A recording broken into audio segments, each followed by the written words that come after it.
Good morning.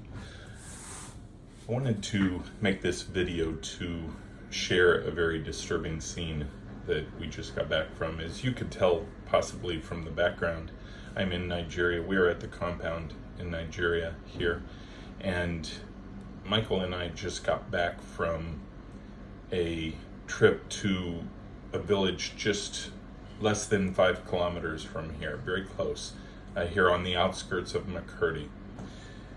We had heard a couple of nights ago that a small village on the outskirts of Makurdi got hit by Fulani herdsmen. And there were, I believe, 5 people that were killed, possibly 6. I didn't get that straight. And then many injured. And the strange thing is they were hit at night, which has been the trend lately. They were hit late at night between 11 and 12 o'clock.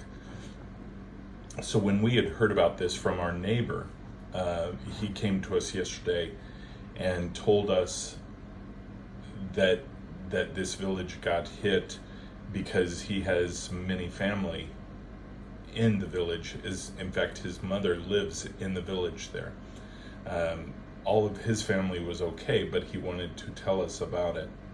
So we had asked the governor and asked the local tribal king if we could go there. In fact, the tribal king escorted us there.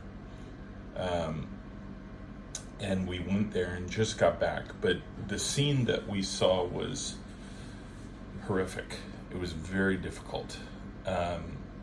And difficult on 2 levels. First, as we walked through this first village, we saw some of the squalor that they live in, which we had seen before, but it was difficult to see that and then see the absolute terror that they had to go through on top of it. But when we went into the first home where 2 people were killed, it was very difficult. My heart was not ready to see the scene that we saw. Everything was still there, everything was still fresh, except the bodies were not there. But you could see all the blood splatter, you could see the bullet holes. In fact, there were casings on the ground, and one of the people with us had picked up a casing and showed it to me from the AK-47s that they use, and I asked if I could have it, and he said yes, that is the casing that was right outside the door of 2 people that were killed in their home. But this one man, it was said by his wife who survived, they were both in bed, and when they broke into the room, and understand this whole house couldn't have been more than maybe 12 feet wide by 8 feet or 9 feet deep. Just a single mud hut. Not the round kind, but a little square block one. But as soon as they broke into his house, he jumped into the corner and trying to get out of the way of the bullets, and they just sprayed him there in the corner. And when we saw this, when I went in and saw this, the whole corner was bloodstained, the whole floor was bloodstained, and very horrific scene. And you see blood, or you see the bullet holes everywhere. And we went through and we saw each of the homes where somebody lost their life, and then we prayed over that area and over those people, and many of the people in the village were there as well as we were looking at this. But then we went to another side of the same village about a mile away, another side where 2 weeks earlier they had been hit, and it was a couple this time that was killed again late at night, and they were killed 2 weeks earlier. We went over there and they showed us they were sitting outside when they came again late at night between 11 and 12, and they came and killed those 2. We prayed over that area. We prayed with those people Sadly, that couple that was killed had children that were left, and I did not get the ages of the children, but both of their parents were slaughtered. Since that happened, they put a garrison in that area. They had just come in a few days before this last incident happened, and so we met with the garrison commander. And it's interesting because Benway is doing all that they can to bring safety to these people, putting these garrisons in, but they have very little resources to do it with. So they had a small water tank, I think it was 2,000 liter water tank, water being delivered, but they were out of water, did not have water, had very little food. And yet they're trying to protect this community.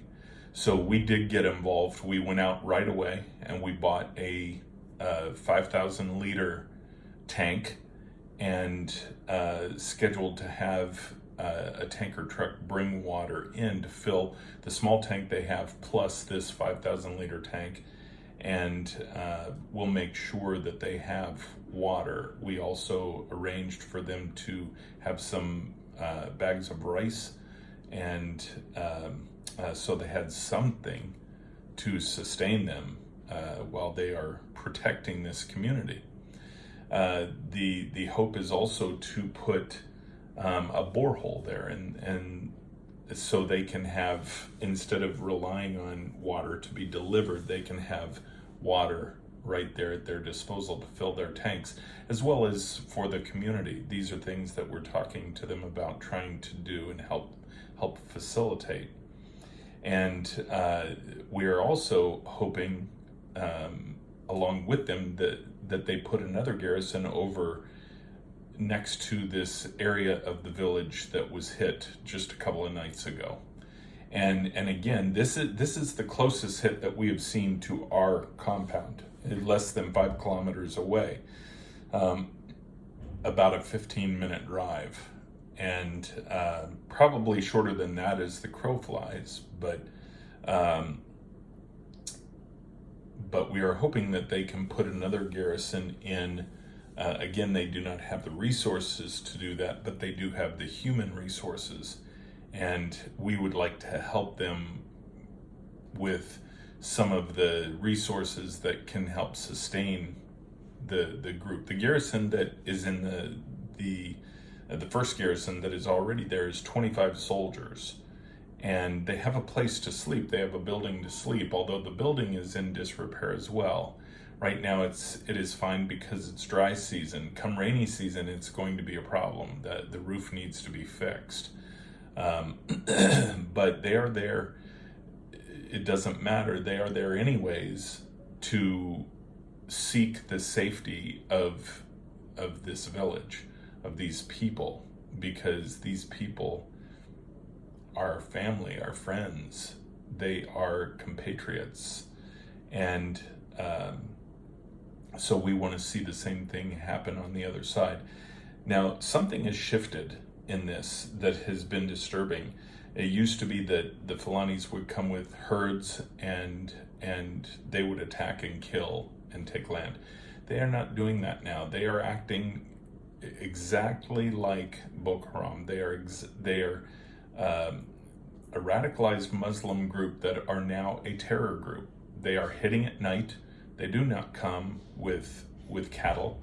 They just come with a band of people. They'll come down the river in canoes, in boats, and then they'll trek in a few miles, hit a village, get back to the river and go and make their escape. And they have no way, when they hit a complete village, they have no way of really tracking them down or getting them. It's certainly not a pre-warning system, but even catching them afterwards.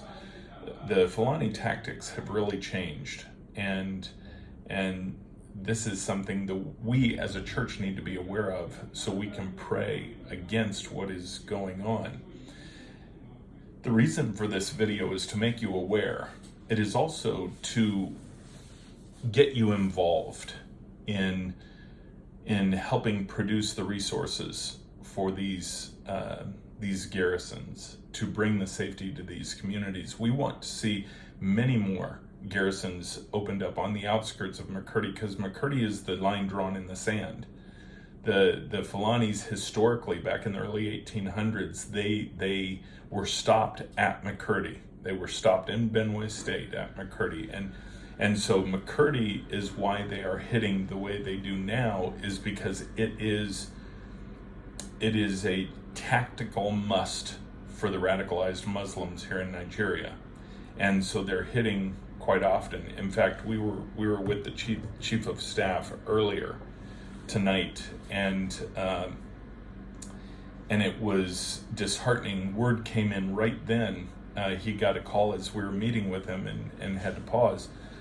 Word came in right then that another man in Benue was pulled out of his car by Fulanis and shot in the neck. It didn't kill him. And so they pulled him out of the car, they tied him up, they tortured him, and then they burned him to death. And this had just happened. I don't have all the facts on this yet. I don't know where it is. I do know it's in Benue.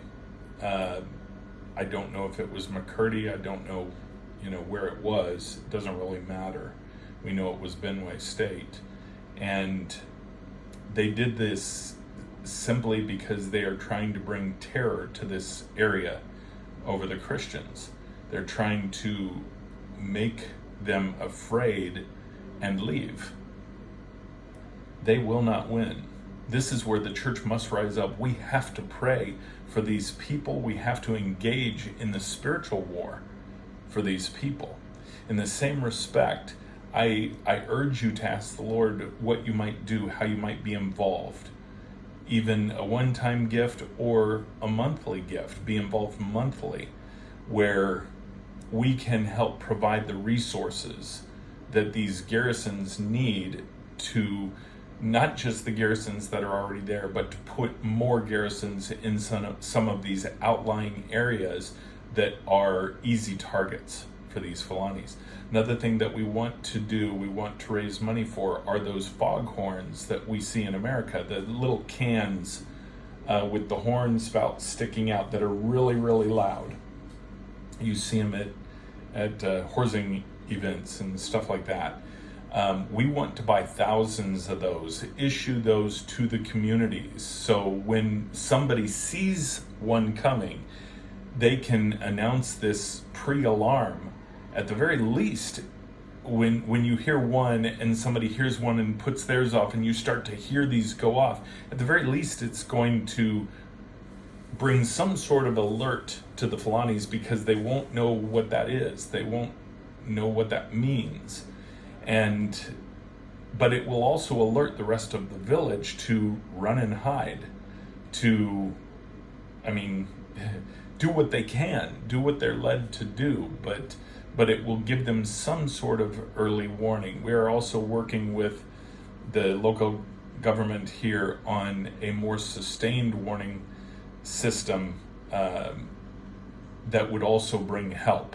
That is something that is very needed, and the communication here is very difficult when you get into the outskirts there and into some of those villages.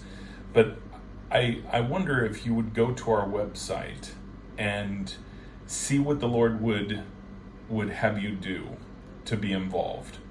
Our website is nigeria.ignition633.org. Again, nigeria.ignition633.org.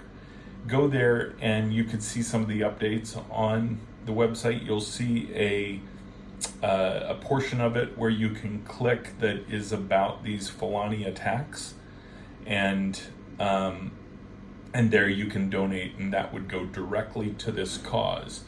The money is not used for anything else. It would be used directly for this cause, to help build a borehole, dig a borehole in that one garrison, as well as furnish other garrisons, as well as buy thousands of these horns to bring out with us in January when we come.